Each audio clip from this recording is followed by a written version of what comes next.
Hello everyone, welcome to Acad Tutor. My name is Saurabh और इस video में हम पढ़ने वाले हैं 25 व 26 मई 2021 के करंट अफेयर्स के क्वेश्चंस। तो चलिए शुरू करते हैं।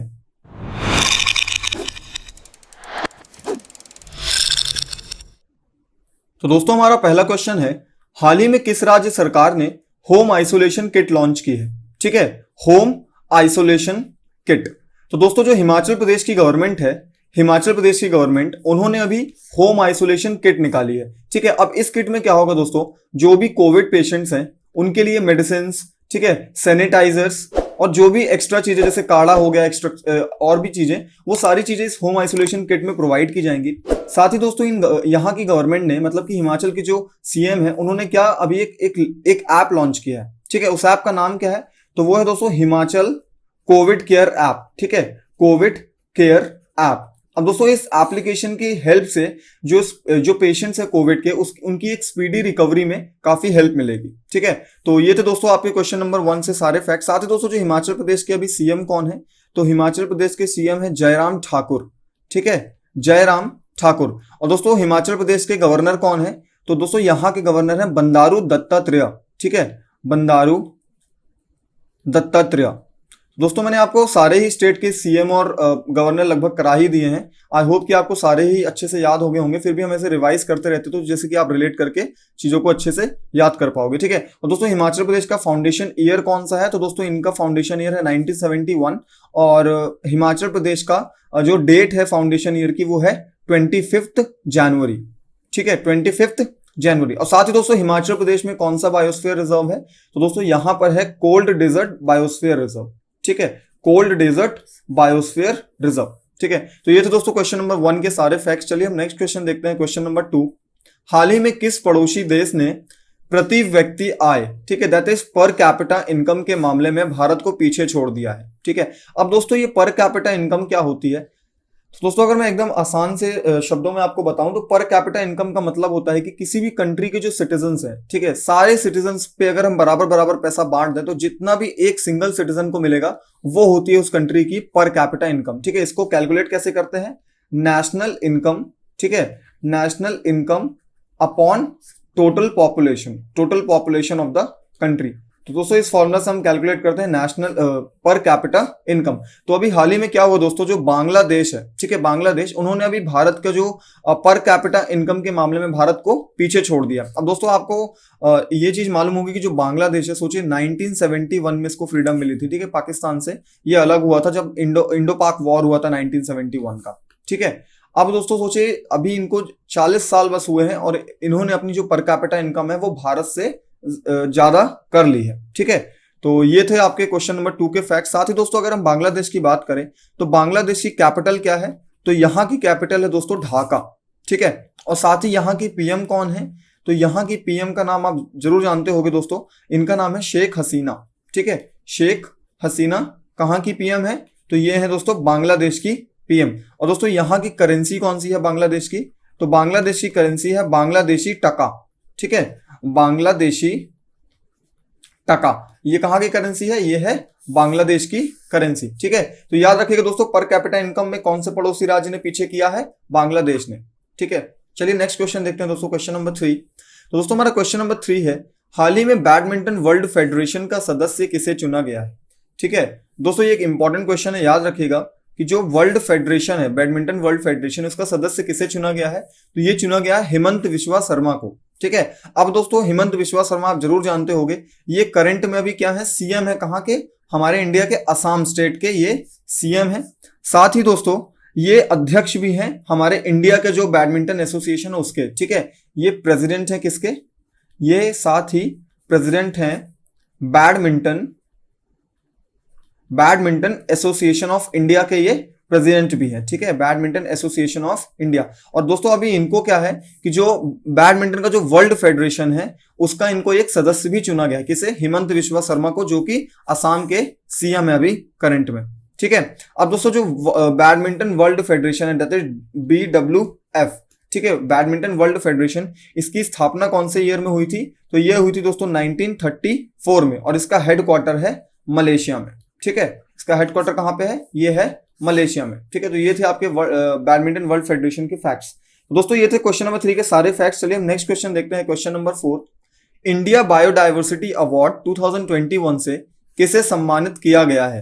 ठीक है, अब दोस्तों ये जो इंडिया बायोडाइवर्सिटी अवार्ड है 2021 का, ये इससे सम्मानित किया गया है साजी एनएम को। ठीक है, शाजी एनएम जो है इन्हें 2021 का इंडिया बायोडाइवर्सिटी अवार्ड से इनको सम्मानित किया गया है। ठीक है, अब दोस्तों इनको ये अवार्ड किस लिए दिया गया है? दोस्तों ये दिया गया फॉर द कंजर्वेशन ऑफ, किस कैटेगरी का अवार्ड है ये? Conservation of domesticated species. ठीक है, कंजर्वेशन ऑफ डोमेस्टिकेटेड स्पीशीज। ठीक है, तो ये तो दोस्तों जो इंडिया बायोडाइवर्सिटी अवार्ड है वो मिला है शाजी एनएम को, और ये किस लिए दिया गया है, किस कैटेगरी का? Conservation of domesticated species. ठीक है, अब दोस्तों ये कौन से स्टेट से बिलोंग करते हैं? तो दोस्तों ये बिलोंग करते हैं केरला से। ठीक है, केरला से। और दोस्तों ये जो अभी ये जो शाजी एनम है, इनको और किस नाम से जाना जाता है दोस्तों केरला में? तो इन्हें जाना जाता है ट्यूबर मैन के नाम से। ठीक है, ट्यूबर मैन। ठीक है, ट्यूबर मैन के नाम से इन्हें जाना जाता है। अब दोस्तों जो केरला है, केरला के सीएम कौन है? तो यहाँ के सीएम है पिनराई विजयन। ठीक है, पिनराई विजयन यहाँ के सीएम है, और यहाँ के गवर्नर हैं आरिफ मोहम्मद खान। ठीक है, आरिफ मोहम्मद खान। ठीक है, अब दोस्तों केरला का कैपिटल क्या है? तो तिरुवनंतपुरम। ठीक है, तिरुवनंतपुरम जो है वो केरला का कैपिटल है। तो ये थे दोस्तों क्वेश्चन नंबर 4 के सारे फैक्ट्स। चलिए हम नेक्स्ट क्वेश्चन देखते हैं, क्वेश्चन नंबर 5।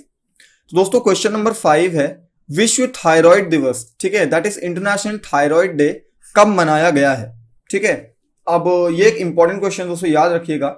जो इंटरनेशनल थायराइड डे है ये मनाया गया है 25 मई को।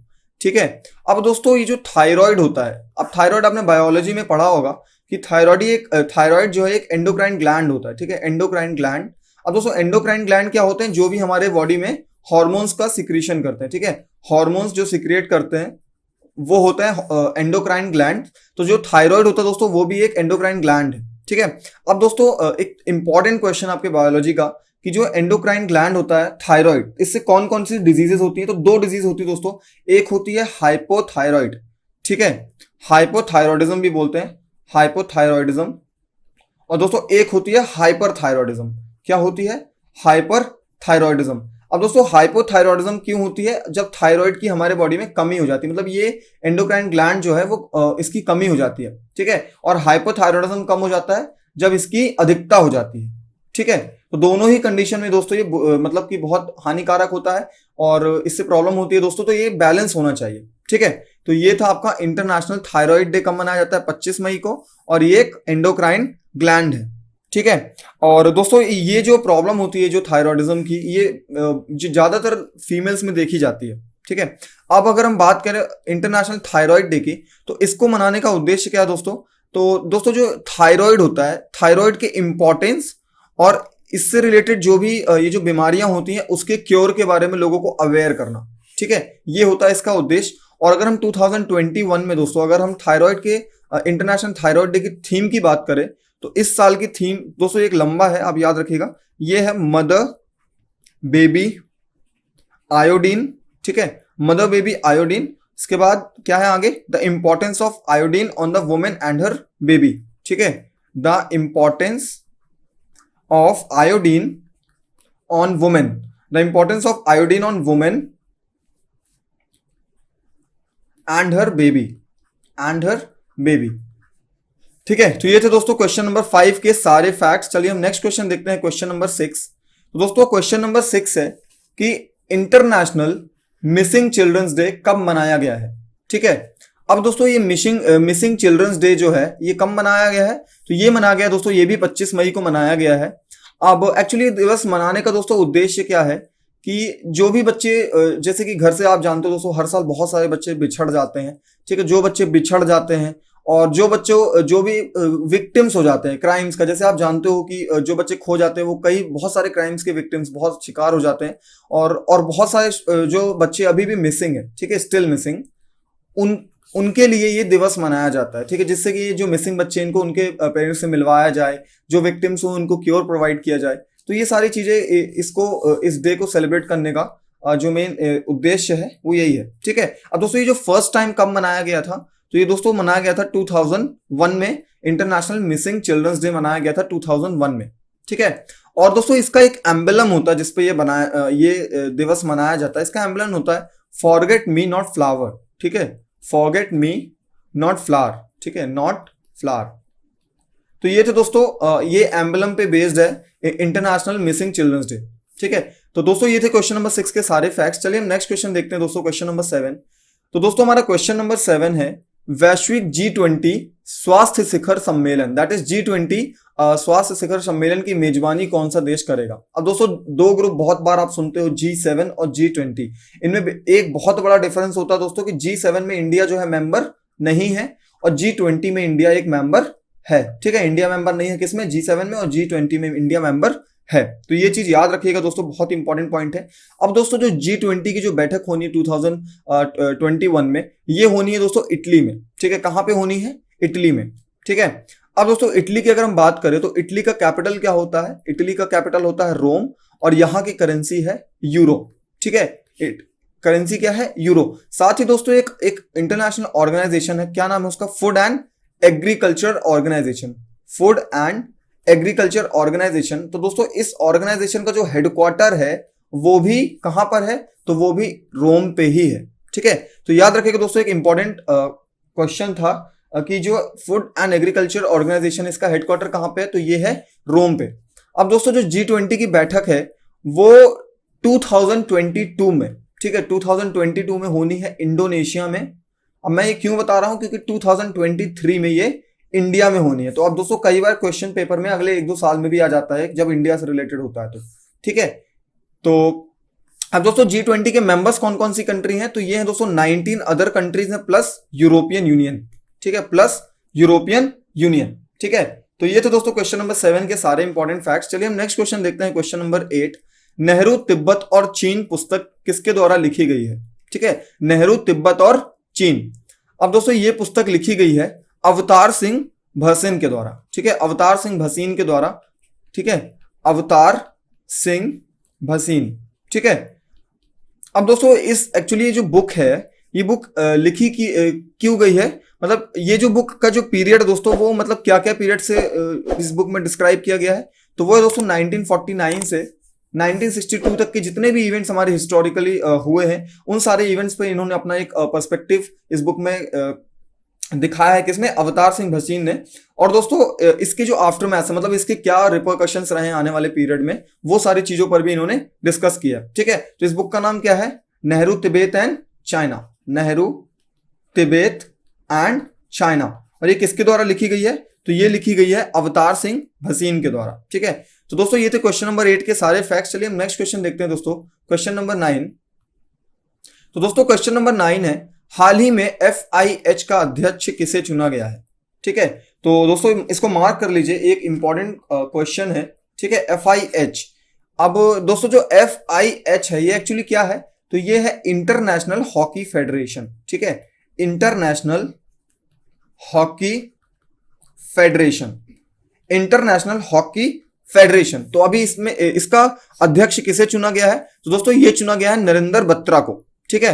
नरेंद्र बत्रा ये अभी री इलेक्ट हुए हैं इंटरनेशनल हॉकी फेडरेशन के एज अ प्रेसिडेंट, ठीक है। अब दोस्तों ये जो इंटरनेशनल हॉकी फेडरेशन है इसका जो फाउंडेशन ईयर है, याद रखिएगा दोस्तों, ये है 1924 में। और इसका हेडक्वार्टर कहां पे है, तो दोस्तों इसका हेडक्वार्टर है लॉसेन में, जो कि स्विट्जरलैंड में है, ठीक है, स्विट्जरलैंड में है ये, स्विट्जरलैंड। और दोस्तों स्विट्जरलैंड की कैपिटल क्या है, तो स्विट्जरलैंड की कैपिटल है बर्न, और यहां की करेंसी क्या है, तो यहां की करेंसी है स्विस फ्रैंक, ठीक है, स्विस फ्रैंक स्विट्जरलैंड की करेंसी है, ठीक है। तो दोस्तों ये थे क्वेश्चन नंबर 9 के सारे फैक्ट्स। चलिए हम नेक्स्ट क्वेश्चन देखते हैं दोस्तों, क्वेश्चन नंबर 10, ठीक है। और दोस्तों याद रखिएगा कि ये जो इसका हेडक्वार्टर है, ठीक है, ये लॉसेन स्विट्जरलैंड में है, ठीक है। और पहले इसका हेडक्वार्टर कहां पे था, दोस्तों ये था पेरिस में, ठीक है। एक्चुअली पेरिस में ही इसकी स्थापना हुई थी, मतलब ये जो इंटरनेशनल हॉकी फेडरेशन है इसकी शुरुआत ही पेरिस में हुई थी, ठीक है। तो याद रखिएगा। चलिए नेक्स्ट क्वेश्चन देखते हैं दोस्तों, क्वेश्चन नंबर 10। एशियाई मुक्केबाजी चैंपियनशिप 2021 का आयोजन कहां किया गया है, ठीक है दोस्तों। एशियाई मुक्केबाजी चैंपियनशिप का आयोजन 2021 का कहां पे हुआ है, तो ये हुआ है दोस्तों यूएई में, ठीक है। यूएई का मतलब क्या होता है, यूनाइटेड अरब एमिरेट्स, ठीक है, जिसको आप दुबई के नाम से भी जानते हो। यूनाइटेड अरब एमिरेट्स में अभी एशियाई मुक्केबाजी 2021 की चैंपियनशिप का आयोजन हुआ है। ठीक है, तो याद रखिएगा ये हुआ है दुबई में। अब दोस्तों यूएई का कैपिटल क्या है? तो दोस्तों यहाँ का कैपिटल आबू धाबी। ठीक है, आबू धाबी कहाँ का कैपिटल है? ये है दुबई का कैपिटल। और यहाँ की करेंसी क्या है? तो यहाँ की करेंसी है यूएई दिरहम। ठीक है, यूएई दिरहम कहाँ की करेंसी है? ये है दुबई की करेंसी। ठीक है, अब दोस्तों आईपीएल 2020 कहां पर हुआ था? तो ये भी दोस्तों यूएई में ही हुआ था। याद रखिएगा दोस्तों 2020 के भी आपके करंट अफेयर्स इंपॉर्टेंट है, क्योंकि अभी सीएचएसएल में 2020 से भी कई क्वेश्चन पूछे गए थे। ठीक है, और दोस्तों यूएई में ही ICC that is international cricket council का भी हेडक्वार्टर कहां पे है? तो ये भी दोस्तों कहां पे है? दुबई में। ठीक है, दुबई दैट इज यूएई में।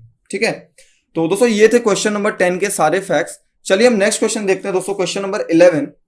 तो दोस्तों हमारा क्वेश्चन नंबर 11 है कि हाल ही में किसने अपने वेब ब्राउजर इंटरनेट एक्सप्लोरर को बंद करने की घोषणा की है? ठीक है, तो दोस्तों जो माइक्रोसॉफ्ट, आप माइक्रोसॉफ्ट का नाम जानते हैं, बहुत बड़ी कंपनी है यूएस की। तो दोस्तों इन्होंने अभी अपना जो इंटरनेट एक्सप्लोरर एक वेब ब्राउजर है इनका, इन्होंने इसको रिटायर करने की घोषणा की है। ठीक है, तो ये कितने तारीख से रिटायर कर दिया जाएगा? तो दोस्तों 15 जून 2022 से जो इंटरनेट एक्सप्लोरर एक वेब ब्राउजर है इसको रिटायर कर दिया जाएगा। ठीक है, अब दोस्तों इंटरनेट एक्सप्लोरर जो है, ठीक है, इंटरनेट एक्सप्लोरर इसकी शुरुआत कब हुई थी? जैसे आपके एग्जाम में शुरुआत भी पूछ सकता है, तो इसकी शुरुआत हुई थी 1995 में। ठीक है, और ये किसके द्वारा लॉन्च किया गया था? तो ये लॉन्च किया गया था माइक्रोसॉफ्ट के द्वारा। ठीक है, तो दोस्तों ये थे क्वेश्चन नंबर 11 के सारे फैक्ट्स। चलिए हम देखते हैं नेक्स्ट क्वेश्चन, क्वेश्चन नंबर 12। किस राज्य ने विवाह द्वारा धोखाधड़ी से धर्मांतरण को दंडित करने वाले विधेयक को मंजूरी दे दी है?